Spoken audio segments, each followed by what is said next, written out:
The earned love wound does not just make you want to be loved. It makes you perform for love. It makes you overgive. It makes you overfunction. It makes you become the fixer, the rescuer, the emotional support system, the patient one, the understanding one, the one who keeps holding the relationship together even when the other person is barely showing up. And from the outside, this can look like love. It can look like devotion, it can look like loyalty, it can look like compassion, but underneath it there may be a wound saying, if I become valuable enough, maybe they won't leave. That is what we're going into today in Core Wounds Part 5. How the earned love wound turns relationships into performance. The earned love wound usually forms around a very specific emotional lesson. Love is not freely given. Love is earned. Love comes when I am useful. Love comes when I am good. Love comes when I am impressive. Love comes when I am easy. Love comes when I meet other people's needs. Love comes when I suppress my own. So over time, the nervous system starts to associate connection with performance. You'll learn, if I help, I might be valued. If I fix, I might be needed. If I rescue, I might be important. If I understand everything, I might be chosen. If I keep giving, maybe they will finally give back. This is where the wound becomes dangerous because you can start mistaking usefulness for intimacy. You can start mistaking responsibility for love. You can start mistaking being needed for being chosen. And those are not the same thing. Here's how it shows up. The earned love wound can show up in very subtle ways. You become their therapist. You study their attachment style more than they do. You explain their trauma to yourself so you do not have to face their behavior. You keep giving grace to patterns that are hurting you. You keep saying, they just need time. They just need safety. They just need someone who understands. They just need to heal. They just need me to be patient. And maybe some of that is true. It's very noble. But maybe they do have trauma and maybe they do need safety. Maybe they are wounded and maybe they do struggle with intimacy. But here's the deeper question. Are they also taking responsibility? Are they also showing up? Are they also doing the work? Are they also caring about how their behavior affects you? Are they also building repair? Or are you doing the emotional labor for both people? This is the line. Because compassion without reciprocity becomes self-abandonment. The performance loop. Here is the earn love loop. First, someone gives you inconsistency. They pull away, they withhold, they become unavailable. They give you less than you need. Then the wound activates. And instead of saying, this person may not be available to meet me, the wound says, I need to become more valuable. So you perform. You give more. You understand more. You forgive more. You explain more. You become more attractive, more patient, more helpful, more regulated, more therapeutic, and more impressive. Then, if they soften even a little, your nervous system says it worked. So you keep performing, but eventually you become exhausted because you are trying to earn secure love from someone who may not have secure capacity. That is the trap. The earn love wound makes you believe that if you just do enough, someone else will finally become capable. But love does not work that way, obviously. You cannot overgive someone into emotional maturity. You cannot rescue someone into reciprocity. And you cannot perform someone into choosing you.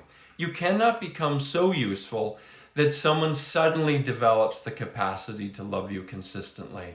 Their capacity is still their responsibility. Being needed versus being loved. This is one of the most important distinctions in this whole series. Being needed is not the same as being loved. Someone can need your support, need your regulation, your validation, your attention. They need your loyalty and your forgiveness. They need your emotional labor. Maybe they need you to make them feel good about themselves. and still not be choosing you in a mutual, responsible, consistent way. That is hard to hear, because for people with the earn love wound, being needed can feel like proof. If I can feel like they come to me, so then I must matter. They open up to me, so I must be special. They need my support, so the bond is real. They tell me things they don't tell anyone else, so this must be love. And maybe the bond is real. But the question remains, is it mutual? Are you being held too? Are your needs being considered as well? Are your emotions being protected also? Are they building something with you too? Or are you being used as a safe place while they avoid the responsibility of actually choosing you? This is the deeper discernment. So here's the false belief. The earned love wound says, if I'm better, they will love me. If I'm more patient, they will stay. If I'm more understanding, they will stop pulling away. If I become indispensable, they won't replace me. If I keep proving my value, eventually they will see it. But secure love does not require you to prove that you are worthy of basic care. Secure love does not require you to overfunction for two people. Secure love does not require you to abandon your needs so someone else can stay comfortable. Secure love does not ask you to become their therapist, their parent, their regulator, their savior, and their emotional home while they give you uncertainty in return. That is not love. That is imbalance. The secure correction is not to become cold. It is not to stop caring, and it's certainly not to punish people for having wounds. The secure correction is to stop confusing overfunctioning with love. You can be compassionate without carrying someone. You can understand someone without excusing everything. You can care about someone without abandoning yourself. You can support someone without becoming responsible for their healing. You can love someone and still ask, is this mutual? Is this healthy? Is this reciprocal? Is this person actually meeting me?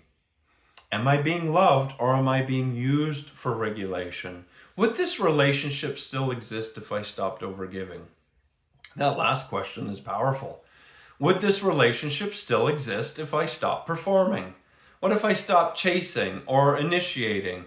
I stopped repairing every rupture, or if I stopped making excuses, if I stopped being the emotional support system, if I stopped making it so easy for them to give so little, would there still be a relationship? Or would I finally see that I was holding the whole thing up myself? That is not a question of blame, that is a question of truth. So inside the differentiated secure method, this is one of the biggest pieces of work. Because a lot of people think healing means becoming more loving, more patient, more compassionate, and more regulated. And yes, those things do matter. But if your compassion has no boundary, it becomes self-erasure. If your patience has no limit, it becomes self-abandonment. If your understanding has no discernment, it becomes a way to avoid reality.